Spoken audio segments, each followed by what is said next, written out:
Hello and welcome student. Institute में आपका एक बार फिर से स्वागत है। मेरा नाम है प्रकाश केसरवानी और मैं आपको पढ़ा रहा था अभी तक रीजनिंग और मैथमेटिक्स की क्लास।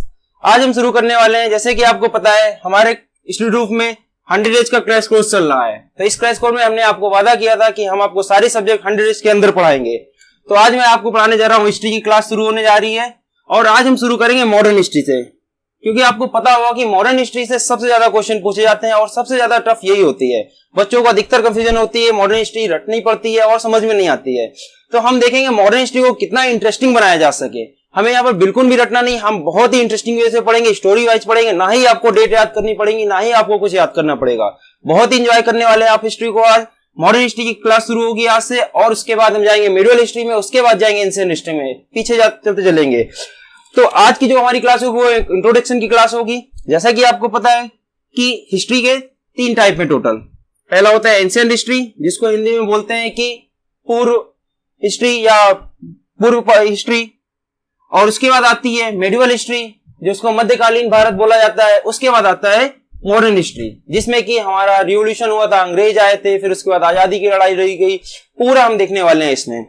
तो इसमें जो मॉडर्न हिस्ट्री की हमने शुरुआत करी, जैसा कि इसमें आपने देख रहे हैं डेट पड़ी 1707 से 1947। 1707 क्या था, वहां पर औरंगजेब के खत्म हुए थे। आपको पता होगा कि मुगल बादशाह औरंगजेब जो थे और वो खत्म हुए थे।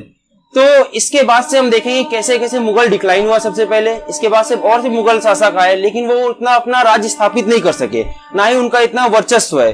तो वो कैसे कैसे डिक्लाइन हो गया वो हम जानेंगे आज की क्लास में, और जानेंगे कैसे अंग्रेजों ने अपना वर्चस्व स्थापित किया। वो व्यापार करने आए थे, फिर उसके बाद कैसे उन्होंने भारत पर कब्जा कर लिया। आज की वो हम जानेंगे क्यों ऐसा हुआ। और ये एक इंट्रोडक्शन प्रॉपर क्लास होगी। आपको इस वीडियो को ज्यादा से ज्यादा शेयर करना है। इसके बाद 2 दिन बाद क्लास आएगी, नेक्स्ट क्लास। आप ज्यादा से ज्यादा शेयर करें, प्यार दें अपना। उसके बाद से हम पूरा एक फ्लो में रोज आपको मॉडर्न हिस्ट्री की क्लास मिलेगी।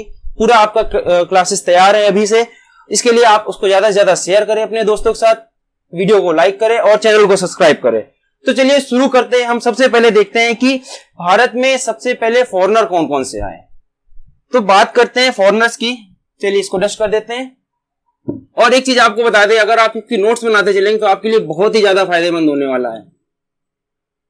दूसरी बात, एक चीज और इंपॉर्टेंट रख लीजिए, आपको सबसे पहले अपने टीचर्स पर भरोसा होना चाहिए कि वो जो आपको दे रहे हैं वो सफिशिएंट दे रहे हैं। आपको ज्यादा इधर उधर आरआरबी की जैसी क्लास हो रही है। और एक चीज और बता दें, यहाँ पर एसएससी और आरआरबी, हमारा जो लेवल होगा क्लास का वो आरआरबी और एसएससी के लेवल का होगा। तो आपको इससे ज्यादा इधर उधर रिसर्च करने की जरूरत नहीं है। हिस्ट्री है, आपको पता होगा कि 40 क्वेश्चन में सारा history, geography, polity, current affair सब कुछ आता है, जी और साइंस सब कुछ आता है। तो मुश्किल से 2-3 क्वेश्चन आते हैं। तो जो क्वेश्चन आते हैं हम उन पर टारगेट करेंगे, ना कि उसमें हमें रिसर्च करनी है, पीएचडी करनी है। तो आपको ज्यादा इतनी डेप्थ में बड़ी बड़ी किताबें पढ़ने की जरूरत नहीं है। भरोसा रखिए, सारे क्वेश्चन यहीं से आएंगे। तो देखिए सबसे पहले हम बात करते हैं कि फॉरेनर्स का सीक्वेंस क्या है, जो क्रम है, sequence of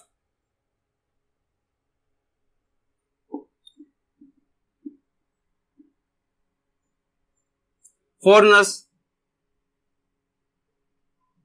come in India. तो देखिए भारत में जो विदेशी आए उनका क्रम क्या था। ये क्रम बहुत ही इंपॉर्टेंट है, कई बार पूछा गया है क्वेश्चन में, और यहीं से हम शुरुआत करेंगे अपनी मॉडर्न हिस्ट्री की। तो देखिए सबसे पहले जो आते हैं वो है पोर्टुगीज यानी पुर्तगालीज। ये कब आए हैं? ये आते हैं करीब 1500 से लेकर 1600 यानी 100 साल तक ये अकेला इनका राज था। इस समय कोई फॉरेनर नहीं आया था इंडिया में, अकेला राज था इनका। पुर्तगाली आए अपने, जैसा कि आपको पता है सबसे पहले जो पुर्तगाली आए थे वो थे वास्को डी गामा।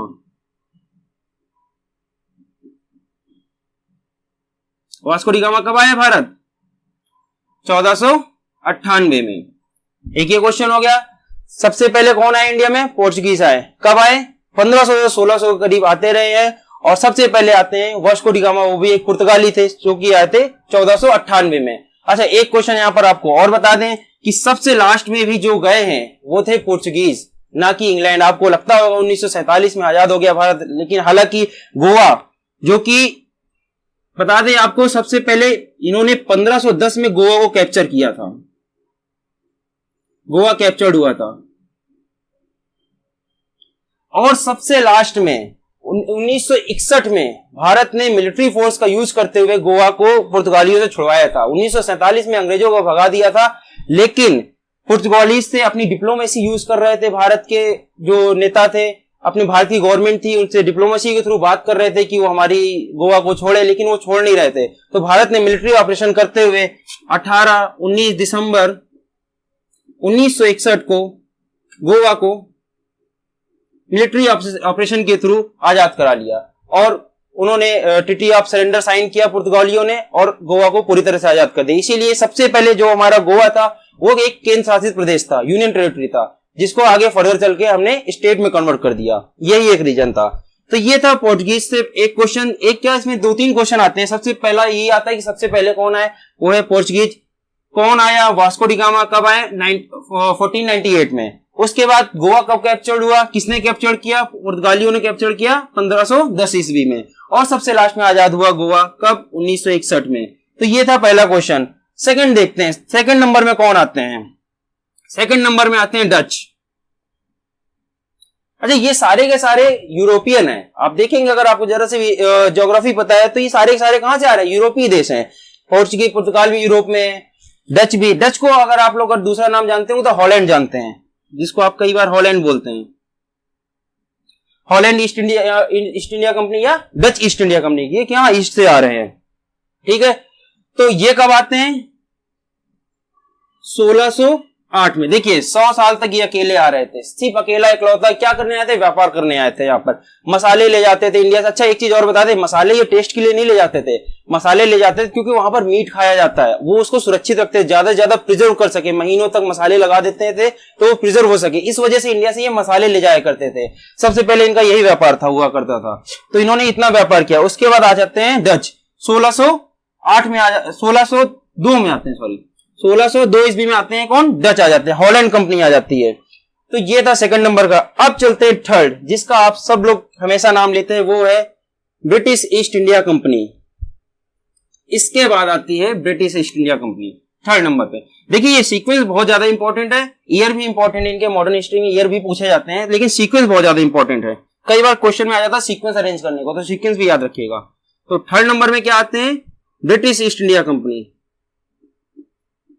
यानी अंग्रेज आते हैं, ब्रिटिश ईस्ट इंडिया कंपनी। देखिए ये कब आती है, ये आती है 1608 में, जो हमने लास्ट टाइम लिख दिया था। 1602 में आई थी डच और 1608 में आते हैं कौन, ब्रिटिश ईस्ट इंडिया कंपनी। अब देखिए यहां पर कौन आता है, यहां पर 2-3 क्वेश्चन सबसे ज्यादा इंपॉर्टेंट पूछ जाते हैं। सबसे पहले जो ब्रिटिशर्स आया था वो था हॉकिंस। अब हॉकिंस क्या करने आया था, जैसा कि हमने बताया, वो क्या करने आया था, व्यापार करने आया था। तो वो पहुंचता है सबसे पहले, जैसे 1608 लिखा है, जरा से आपको नॉलेज होगा तो 1608 में मुगल साम्राज्य का जो राजा थे वो थे जहांगीर। तो वो जाते हैं जहांगीर के राज्य में, राजा के पास पहुंचते हैं और उनको कुछ तोहफे देते हैं और बोलते हैं कि सर हमको व्यापार करने की अनुमति दी जाए। बिल्कुल वही सीन जैसा कि आपने 3 इडियट में देखा होगा, जहां अपना तोहफा कबूल करो और मुगल ने खुश हो गए, जहां पना तुसी ग्रेट हो तोहफा कबूल करो, आपने पढ़ा है। सेम वही हुआ, इन्होंने क्या किया, खूब सारे तोहफे दिए इनको और क्या हुआ, जहांगीर खुश हो गए।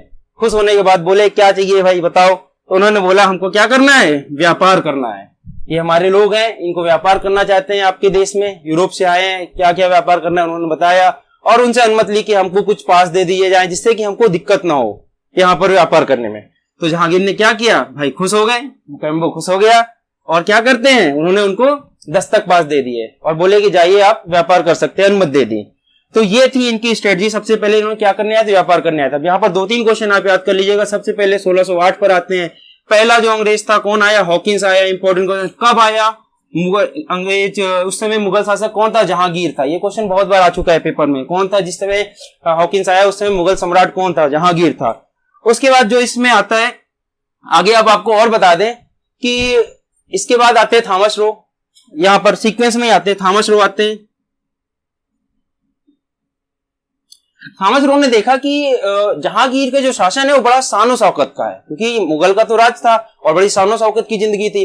तो उन्होंने एक अपनी तरफ से एडवाइस दी कि अपने साथियों को कि जो भी आप तोहफे देना वो थोड़े लग्जरियस होने चाहिए, आलीशान होने चाहिए, जिससे कि महाराज खुश हो सके। तो वो ना बड़े अच्छे अच्छे तोहफे देते, जैसे कि जो अंग्रेजी ग्लव्स होते थे और बग्गी दे देते थे, अपनी पूरी बग्गी जिससे वहां के राजा रानियां चलते थे अंग्रेज में, वो बग्गी इन्होंने तोहफे में दी। अच्छा, ग्लव्स से याद आया, आपको बता दें यहाँ पर कुछ चीज, जैसे ग्लव्स हो गए, हैट हो गई, देखा आपने अंग्रेज पहनते थे, कोट हो गए, तो ये सब वहां इसलिए पहना जाता था क्योंकि वहां की ज्योग्राफी है, वहां पर ठंड पड़ती है और उसको हम लोग एज अ फैशन यहाँ पर मान के चलते हैं और हम लोग उसको जबरदस्ती पहना करते हैं, जेब में हाथ डाल के चलते हैं। वो वहां की मजबूरी है, ना कि फैशन था, और उसको हम लोग ने क्या ले लिया, फैशन ले लिया इंडिया में। उनकी तो मजबूरी है भाई, वहां ठंड पड़ रही, बर्फ गिर रही, उनको हैट लगानी पड़ेगी कि चेहरे में बर्फ ना आए, और वो हैट लगाते थे, डबल ट्रिपल कोट पहनते थे पूरा पैरों तक, जिससे कि जो बर्फ है वो बाहर रह जाए, उसका जाके उसको उतार दिया करते थे। और यही गिफ्ट जब उन्होंने भारत में देने शुरू किए तो राजा खुश होने लगे, उनको लगा फैशन है, अच्छी चीजें हैं, और वो खुश होते गए। उनको बग्गी दी जिससे कि राजा सवारी कर सके, तो ये सब होता गया।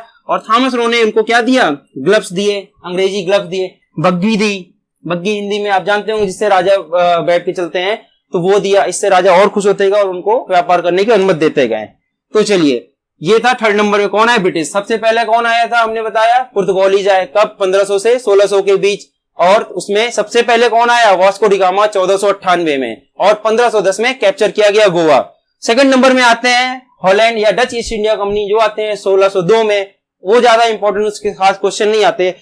उसके बाद आते हैं ब्रिटिश, जो आते हैं 1608 में। 1608 में हॉकिंस आया, कहां पर आया, मुगल सम्राट जहांगीर के शासन में, और उनसे मिला और उनसे उनको गिफ्ट दिए कुछ, और उनसे अनुमति मांगी कि हमें यहां पर राज करने की, व्यापार करने की अनुमति दी जाए। चलिए, तो ये था 3 नंबर तक। अब देखते हैं चौथे नंबर में कौन आया। चौथे नंबर में आते हैं डेनमार्क। डेनमार्क आता है, ये कब आते हैं, 1616 में। 1608 में आए थे कौन, इंग्लैंड, ब्रिटिशर्स। 8 साल बाद ये आ जाते हैं, और ये आए, इन्होंने व्यापार करना चाहते थे भाई, ये भी व्यापार कर रहे थे। तो 1616 में आते हैं डेनमार्क। इसमें कुछ खास इतने ज्यादा इंपॉर्टेंट नहीं है, क्योंकि इनका वर्चस्व एक्चुअली इंपॉर्टेंट हमारे नजरिए से क्या होता है, जिन्होंने हमारे ऊपर कुछ वर्चस्व स्थापित किया हो या कुछ इंपैक्टफुल चीजें कुछ की हो, उसी को हम पढ़ते हैं और वही क्वेश्चन पेपर पूछे जाते हैं। तो डेनमार्क का ऐसा कुछ खास नहीं था। तो अब 5वें नंबर में आते हैं फ्रेंच। इसकी एक अच्छी हिस्ट्री है, जिसको हम कल की क्लास में पूरा डीप में पढ़ेंगे, कैसे फ्रांस के लोग आए और कितनी लड़ाइयां हुई उनकी ब्रिटिशर्स से। तो फ्रांस आते हैं 1664 में। देखिए कितना लेट आए, ब्रिटिश आए थे 1608 में और फ्रांस आता है 1664 में। 8 का स्क्वायर से याद कर सकते हैं आप, 8 में आता है 1608 में कौन आया, ब्रिटिश। 8 का स्क्वायर 64। मैथ के टीचर है तो एक्चुअली वो क्लिक हो जाता है, तो आप भी ऐसे याद कर सकते हैं क्योंकि आप भी मैथ के स्टूडेंट तो है ही हैं। तो 1664 में कौन आता है, फ्रांस आता है। तो फ्रेंच आ जाते हैं 1664 में, और जैसे ही 1664 में फ्रांस आ जाता है तो उसके बाद यहाँ पर बहुत सारी आगे लड़ाइयां देखने को मिलती हैं। इंग्लैंड लड़ता है फ्रांस से, क्योंकि फ्रांस बहुत ही पावरफुल था, वो भी अपने जगह पर यूरोप में बहुत ही ज्यादा उसका वर्चस्व था। ये चाहिए एक चीज और यहाँ पर डिस्कस कर लें, क्यों आए, जैसे हमने बोला ये क्यों आए, वाई। तो देखिए ये वाई बहुत जरूरी है, हालांकि ये यूपीएससी में बहुत पूछा जाता है, हमारे लिए नहीं, लेकिन जान लेंगे तो हमें ना याद रखना बहुत आसान हो जाता है, चीजों को कंटेन करना। तो क्या होता है कि उस समय क्या हो रहा था, जो हमने बोला ये 1700 की बात बता रहे हैं आपको, 1500, यूरोप में इंडस्ट्रियल रिवोल्यूशन हो रहा था। इंडस्ट्रियल रिवोल्यूशन क्या होता है कि वहां पर बहुत सारी फैक्ट्रीज लग रही थी, बहुत सारी नई नई फैक्ट्रीज, नई नई मशीन्स लग रही थी, जिससे कि वहां पर बहुत सारा उद्योग स्थापित हो रहा। अब भाई जब माल बनेगा तो उसको कहीं ना कहीं तो बेचना पड़ेगा, और जब बेचना है तो कहाँ जाया जाए। अब सारे यूरोपीय, इटली हो गए, फ्रांस हो गए, डेनमार्क हो गए, सब लोग अपने अपनी जगह तो बेच ही रहे हैं। अब उनके पास और माल बन रहा है, भाई रिवोल्यूशन है, सब लोग कंपनियां खोल रहे हैं, फैक्ट्रीज खोल रहे हैं, तो माल तो बेचेंगे कहीं ना कहीं। तो वो नई नई जगह तलाश रहे थे, तो उसी में वास्को डी गामा, एक आपने कोलंबस पढ़ा होगा, अमेरिका पहुंच गया था। तो उसके बाद वास्को डी गामा खोज करने निकले थे, अमेरिका की वापस हो जाना चाहते थे, आगे किधर, भारत आ गए। वास्को डी गामा भारत आ गए, उनको बड़ा अच्छे से कोचीन में स्वागत हुआ उनको लगा ये बड़ी अच्छी जगह है, व्यापार किया जा सकता है। धीरे से उन्होंने अपने लोगों को रास्ता बताया और उन्होंने व्यापार शुरू कर दिया पुर्तगालियों ने। तो ये करने आ रहे थे व्यापार, अपना सामान बेचना चाहते थे। जब उन्होंने बेचा उसके बाद शुरुआत की खरीदने की। क्या करते थे, भारत का कच्चा माल लेते। देखिए होता क्या था, सबसे पहले नंबर में जो भारत की कॉटन है, भारत में कपास की पैदावार आज भी होती है, भारत की कॉटन को ये सस्ते रेट में लेते थे और उसको एक्सपोर्ट करते थे। कहां एक्सपोर्ट करते थे, अपने अपने देशों में, जैसे ब्रिटिश को ब्रिटिश में भेजेंगे। एक्सपोर्ट करने के बाद जाता था ब्रिटिश, वहां पर वो मशीनों से अच्छे अच्छे कपड़े वस्त्र बनाते थे, मशीनों से बढ़िया बढ़िया वस्त्र बनाए गए वहां पर, ठीक है। और उन वस्त्रों को वापस क्या करते थे, वापस इंडिया में लाके बेच देते थे। यहीं आते थे और यहाँ के राजाओं को या बड़े बड़े जो सेठ थे, जमींदार थे, और अच्छे अच्छे लोग जो उसको खरीद सके उनको बेच देते थे। कैसे? महंगे दामों में बेच देते थे। अभी यहाँ पर एक्सपोर्ट किया था, वापस यहाँ पर लाके इंडिया से एक्सपोर्ट किया था, इंडिया से बाहर जा रहा है और वापस यहाँ पर इंडिया में लाके वापस बेच दिया और इस तरह मुनाफा कमा लिया करते थे। वहीं अगर इंडिया की बात करें, इंडिया में कपास तो पैदा होती थी, कॉटन, लेकिन इंडिया में मशीनरी नहीं थी उस समय। वो अपना खादी की तरह यूज करते थे, हाथ से बुनते थे। बुनकर जो थे उसमें टाइम भी लगता था और फिर जब टाइम लगेगा तो बनी बात है चीजें महंगी होंगी, क्योंकि अगर आप एक दिन में ये मशीन से बना रहे तो एक दिन में 100 कपड़े बना लेंगे, वहीं अगर बुनकर हाथ से बना रहे तो कोई एक ही कपड़ा बना पाए, तो भाई महंगे तो होंगे ही होंगे। आज भी देखिए खादी हमारी महंगी है अगर बात की जाए नॉर्मल सिंथेटिक कपड़ों की। तो इस वजह से ऐसा होता था और इसी वजह से उन्होंने इंडिया की मार्केट कैप्चर कर ली। भाई सबको सस्ता सामान पसंद है तो सस्ता ही ना खरीदेंगे, महंगा कौन खरीदेगा। तो उन्होंने इस तरह इंडिया की मार्केट कैप्चर कर ली। तो देखा हमने आज के लेक्चर में कि फॉरेनर्स जो थे इंडिया में क्यों आए और उनका रीजन क्या था, कैसे ब्रिटिशर्स आए, किससे मिले। ये था एक इंट्रो क्लास आपका। इसके बाद हम जानेंगे एक एक तरफ से कि ब्रिटिशर्स को किस किस चीज का सामना करना पड़ा। भाई ब्रिटिशर्स आएंगे तो बहुत दिक्कत तो होगी, जैसा कि हमने बताया फ्रांस अभी आ गया, 1664 का डिस्कस करेंगे। फ्रांस से लड़ाइयां लड़ी उन्होंने, फ्रांस को हराया। उसके बाद देखा मुगल खुद ही एक पावरफुल थे भाई। अब औरंगजेब जब 1707 में खत्म हुए, उसके बाद मुगल का वर्चस्व थोड़ा थोड़ा कम होता गया। तो उसके बाद मुगल्स को खत्म करना उनका एक बहुत ही बड़ा मतलब एक अच्छा खासा अंग्रेजों ने उसका सामना किया। उसके बाद देखा जाए तो अवध में भी लड़ाइयां हुई। अवध के जो राजा थे वो भी बड़े पावरफुल थे, सिराजुद्दौला। उसके बाद बात की जाए तो मराठा, आपने पढ़ा ही होगा, शिवाजी, उन्होंने पूरा मुगल्स को परेशान कर दिया था और तो अंग्रेजों को भी परेशान करेंगे, बनी बात है। और उसके बाद मैसूर में टीपू सुल्तान, हैदर अली, इनसे लड़ाइयां। तो इन्होंने जिस चीज का सामना किया एक एक हम पूरा डिटेल में पढ़ेंगे, किससे किससे लड़ाइयां लड़ी अंग्रेजों ने, क्या क्या किया और हमारे पेपर के लिए क्या क्या इंपॉर्टेंट है, सारे क्वेश्चन डिटेल में पढ़ेंगे। तो ये थे हमारी एक पहली और एक तरह से इंट्रो क्लास ही थी। आगे क्लास में बहुत ही डिटेल में पढ़ने वाले हैं। आप अपने दोस्तों के साथ इस वीडियो को बहुत ज्यादा शेयर करें, वीडियो को लाइक करें और चैनल को सब्सक्राइब करें। Thank you.